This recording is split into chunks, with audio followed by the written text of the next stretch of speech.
కాంగ్రెస్లోకి నీలం మధు 4-5 రోజుల్లో చేరే ఛాన్స్. సమావేశంలో మాట్లాడుతున్న నీలం మధు.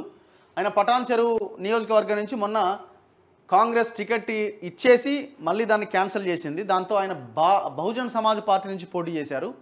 సో బహుజన్ సమాజ్ పార్టీ నుంచి పోటీ చేసి ఇప్పుడు మళ్ళీ ఆయన కాంగ్రెస్లోకి రాబోతున్నారు అన్నది ఈ వార్త. మరి ఈ కాంగ్రెస్లోకి ఏ హామీతో వస్తున్నాడు ఆయన? నాకు తెలిసి మెదక్ ఎంపీ టికెట్ ఏదో అడుగుతున్నట్టున్నారు. మరి మెదక్ ఎంపీ టికెట్ ఏమైనా ఇచ్చిన హామీతో ఆయన ఏమైనా కాంగ్రెస్ పార్టీలో చేరుతున్నారా తెలీదు. మరి ఒకసారి మాట్లాడదాం.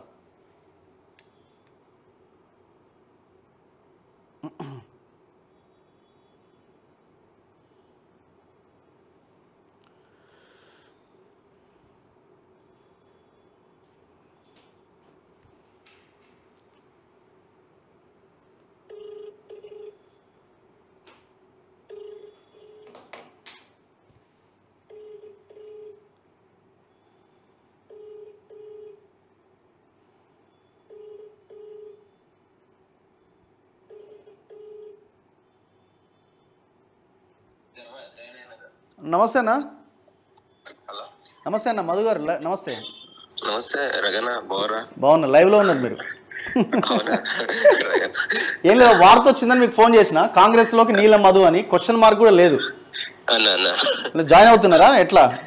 దిశలో వచ్చింది వార్త. అదే నిన్న మా కార్యకర్తలతో మీటింగ్ పెట్టుకున్నా. కార్యకర్తలందరూ కూడా కాంగ్రెస్ లో జాయిన్ కావాలన్నా, కాంగ్రెస్ అయితే మేము అదే ప్రజాపాలన నడుస్తుంది కాబట్టి రేవంత్ రెడ్డి గారిది కాంగ్రెస్ ప్రభుత్వం, అందరు కూడా కాంగ్రెస్ జాయిన్ కావాలని వాళ్ళ అభిప్రాయం చెప్పారు.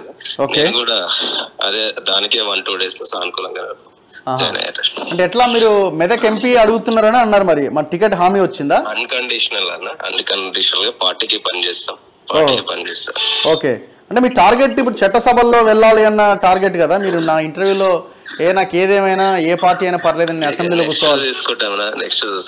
నెక్స్ట్ మరి ఇప్పుడు ఎంపీగా ఏం ప్రయత్నం లేదా? ఇప్పుడు పార్టీకి పని చేద్దామని వెళ్తున్నాను. ఓకే. సో డిసైడ్ అయిపోయినారు. ఇప్పుడు బిఎస్పీకి రిజైన్ చేస్తున్నారా? అవునన్నా. ఓకే. సో ఎప్పుడు జాయిన్ అవుతున్నారు మరి? అనుకుంటున్నా ఈ 1-2 days లో ప్రెస్ మీట్ పెట్టి చేస్తా. ఓహో. ఓకే. ఓకే. ఎవరితో డిస్కషన్స్ పెట్టి? రేవంత్ రెడ్డిని కలిసారా? ఎవరు? మేడం అన్న దీపాదాస్ మున్షిని కలిసారు. రైట్ అన్న, థ్యాంక్ యూ. సో ఆయన క్లారిటీ ఇస్తున్నారు, నేను కాంగ్రెస్ పార్టీలోకి వెళ్ళబోతున్నా, కాంగ్రెస్లో చేరబోతున్నా అని ఆయన క్లారిటీ ఇస్తున్నా. అన్కండిషనల్గా నేను పార్టీలో చేరబోతున్నా, నాకు ఎలాంటి టికెట్ నేను ఏమీ అడగలేదు, వాళ్ళు అడగడము నేను జాయిన్ కావడం జరిగిపోతున్నది. సో కార్యకర్తలు కూడా అదే అడుగుతూ ఉన్నారు కాంగ్రెస్లోకి వెళ్ళమని. సో అందులో భాగంగా నేను కాంగ్రెస్లోకి వెళ్తున్నా అంటున్నారు.